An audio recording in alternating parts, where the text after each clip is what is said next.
एक रानी की अजब कहानी। एक राज्य की राजकुमारी चित्रा की सुंदरता के चर्चे कई राज्य दूर गांव में थे। चित्रा की सुंदरता की सब कल्पना मात्र करते थे, क्योंकि आज तक उस रानी को किसी ने देखा नहीं था।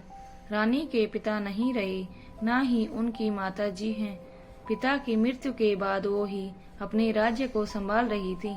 वो रोज एक सभा लगाती थी और उस सभा में सिर्फ उसे देखने के लिए दूर दराज के गांव से कई लोग आते थे।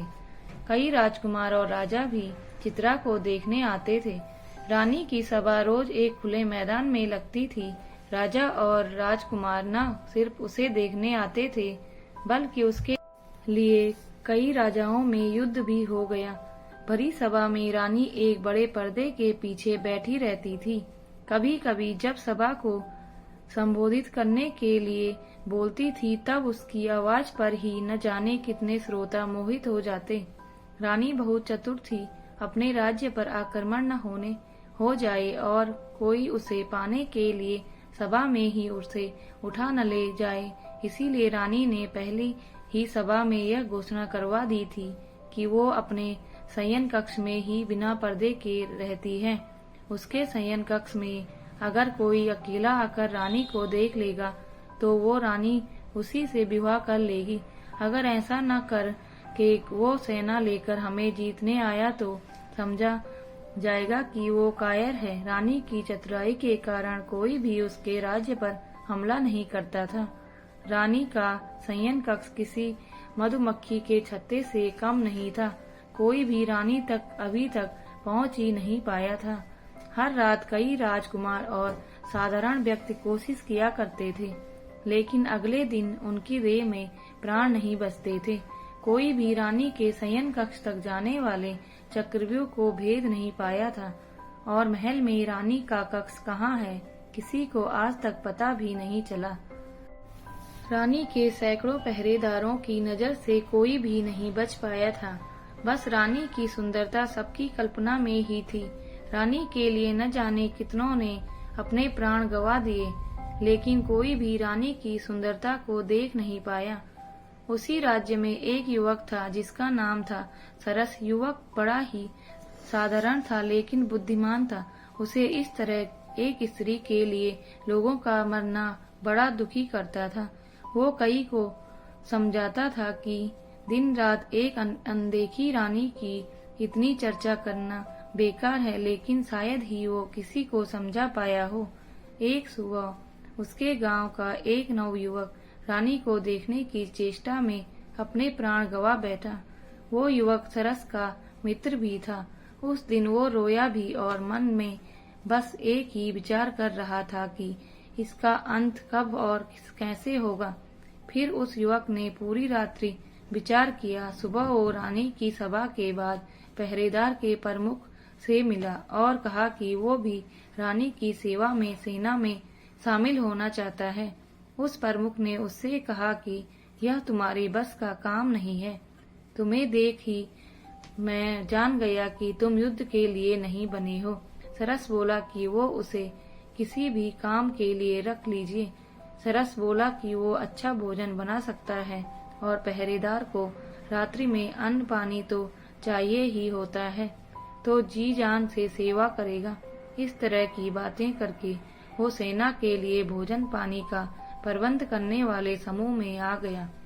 करीब 6 माह तक वो मन लगाकर सेवा करता रहा।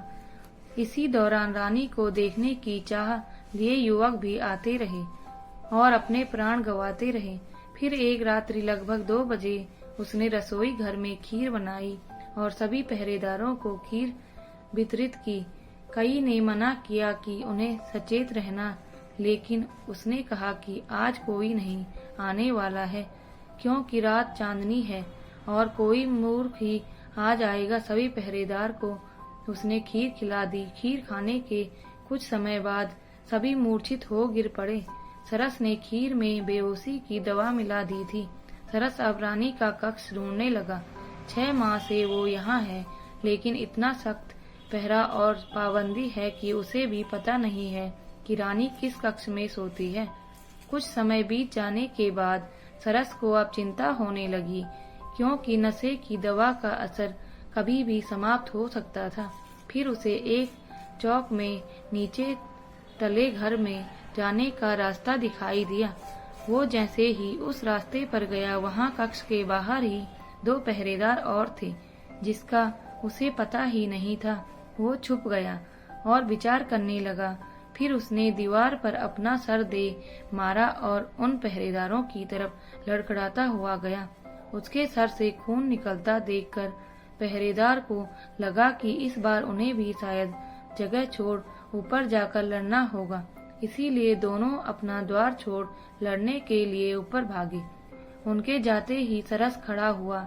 द्वार सामने था और रानी भीतर कक्ष में थी।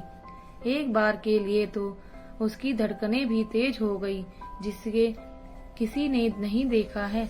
उसे वो आज देखने जा रहा है। उसने द्वार खोलने के लिए द्वार पर हाथ लगाया और धक्का मारा, लेकिन वो द्वार नहीं खुला। द्वार पर नीचे एक बड़ा ताला उसे दिखाई ही नहीं दिया। उसने सोचा कि अब उसकी जान गई, क्योंकि कुछ समय में पहरेदार होश में आए जाएंगे और वो पकड़ा जाएगा। उसने कैसे सोच लिया कि जिस रानी के लिए इतने पहरेदार लगे, उसके द्वार पर कोई ताला नहीं होगा। लेकिन फिर उसकी आंखें नम उठी, क्योंकि पहरेदार की चाबी उनके भागते वक्त वहीं गिर गई थी। अब उसने बिल्कुल भी देर नहीं की और चाबी लेकर द्वार खोल दिया। कक्ष के भीतर आकर उसने द्वार जल्दी से बंद किया और फिर ताला लगा लिया। अब उसने पहले एक गहरी सांस ली, फिर आंखें खोली तो उसे दिखाई दिया एक आलीशान कक्ष।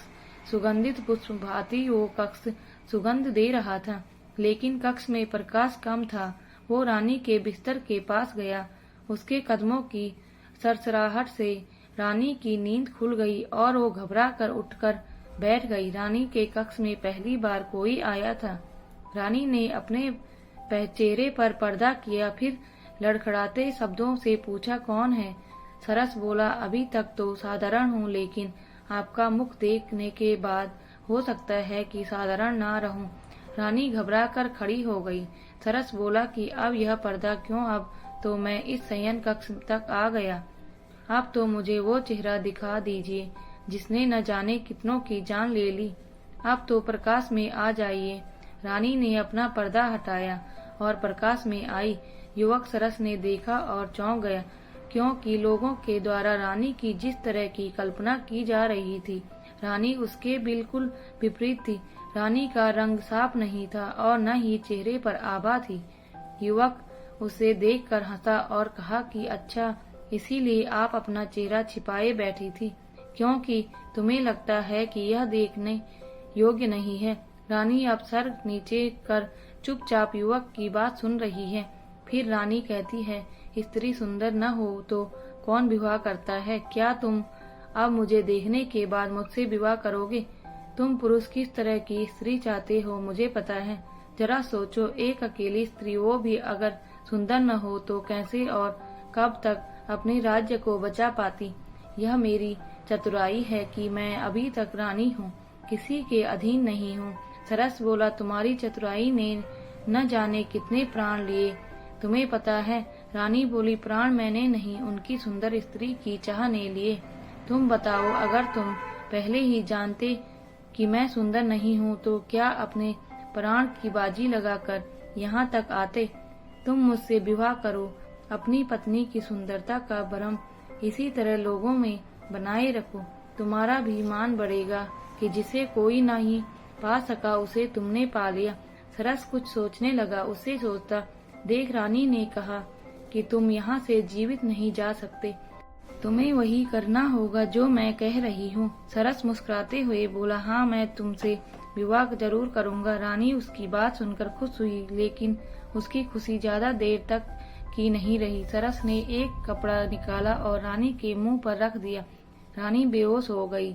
सरस रानी को उठाकर महल के गुप्त द्वार से होता हुआ पास ही की अपने घर ले गया और वहां ले जाकर उसे बांध दिया। सरस जल्दी से फिर अपने घर से राजमहल में आया। कुछ पहरेदारों को भी होश आ गया था। वो भी उनसे बचता हुआ लड़खड़ाता हुआ उनके पास गया। उसने ऐसा दिखाया कि यह एक बहुत बड़ी योजना थी। खीर में किसी ने कुछ मिला दिया था, जिससे हम सभी बेसुध होकर गिर पड़े। राजमहल के मंत्रीगण रानी के कक्ष में पहुंचे। रानी वहां नहीं थी।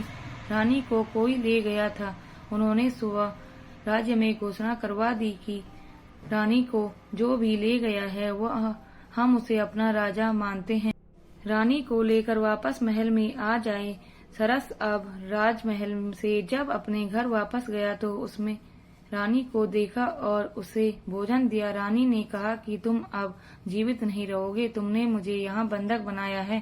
सरस ने कहा कि अब तुम मेरी पत्नी हो, तुम्हें यहीं रहना होगा मेरे साथ, तुम्हारा यदि यही प्रायश्चित है। रानी बोली कि वो अभी यहाँ से जा रही है। सरस ने बोला जाओ, लेकिन जल्दी वापस आना। रानी वहाँ से भागते हुए अपने राजमहल की ओर गई। महल पर पहुंची तो द्वार पर ही सिपाहियों ने उसे रोक दिया। रानी बोली मैं रानी हूँ इस महल की, तुम्हारी महारानी।